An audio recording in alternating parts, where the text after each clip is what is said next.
A Sulan também fez alterações no modelo, quando apresentou em 1980 um Fiat 147 Cabriolet, chamado Sulan 130 SC, derivado da picape Fiorino.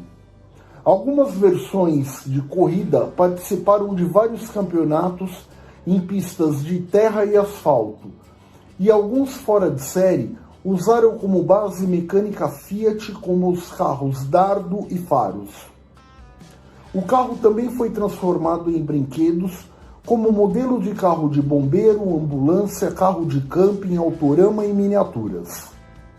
Em 2019, para celebrar o aniversário de 4 décadas do lançamento do primeiro carro movido a álcool, foi realizado um evento na fábrica em Betim, mostrando a primeira unidade produzida, com a oportunidade de acelerar na pista de testes o primeiro carro produzido a álcool no Brasil, como se tivesse acabado de sair da linha de produção.